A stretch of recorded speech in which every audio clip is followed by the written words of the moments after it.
In 2020, Bed SOS website launched a competition to find out who in the UK has the messiest bedroom. The winner receives a brand new bed to motivate them to be more organized. The competition has received more than 300 entries from across the country. As you would expect, the photos of the bedrooms looked, well, messy. I'm not sure what the criterion for determining the winner were, but this is Sarah's bedroom, the first prize winner. But one could argue, how do we know for sure that these bedrooms were really that messy? Couldn't they be faked? Couldn't someone just empty trash cans and throw all their clothes and belongings on the floor just to get a free new bed? After all, chaos is easy. It does not require any specific rules or structures to exist. It can arise spontaneously without any interference as a result of neglect or lack of attention.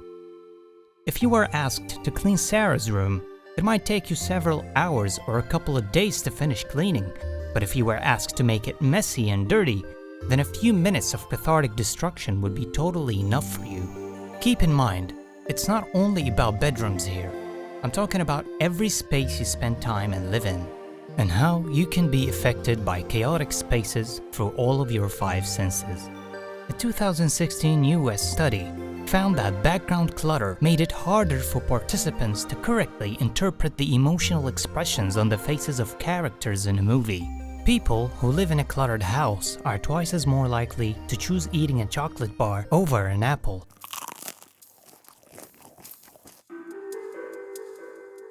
Countless studies found that clutter can raise levels of stress hormone cortisol, leading to a constant low-grade fight-or-flight response. It can make it more difficult to make decisions as the excess stimuli can overload the brain and impair cognitive function. It can cause tension and conflict in relationships, poor sleep quality, and many other negative effects on our health. An average American home contains 300,000 items.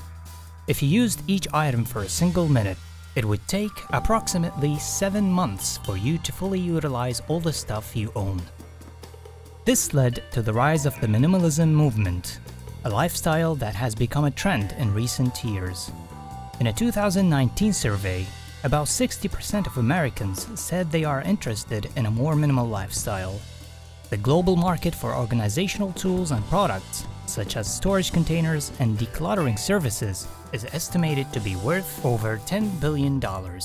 People are increasingly moving towards smaller living spaces for economic and environmental concerns.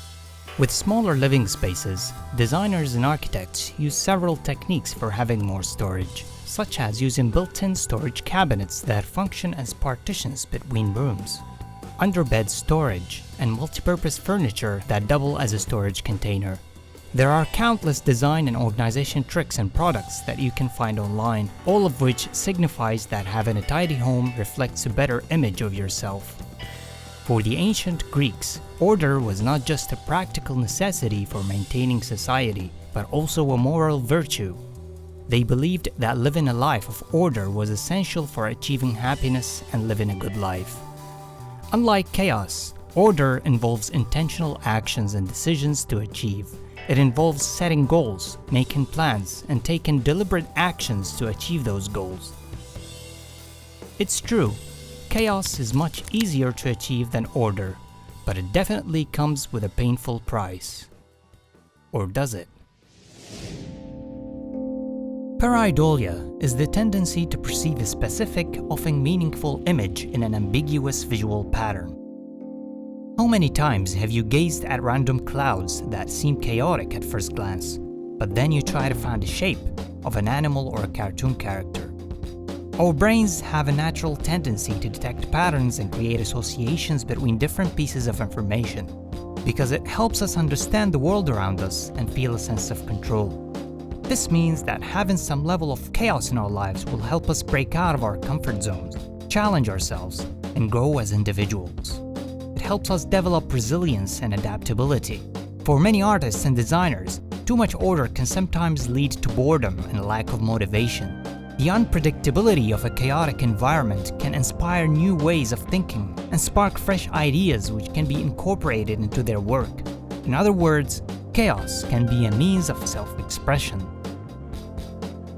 In a TED Talk by philosopher and psychologist Jordan Peterson, he argued that too much order can lead to stagnation and tyranny, while too much chaos can lead to disorientation and nihilism. So instead of looking at order and chaos as a spectrum of two opposites, think of them as a cycle of alternating states in which you try to achieve balance and harmony. One time your house might be messy and you need a bit of chaos in your life. And other times, you can enjoy the stillness and the calmness of a clutter-free space. Thanks for watching, and I hope to see you soon.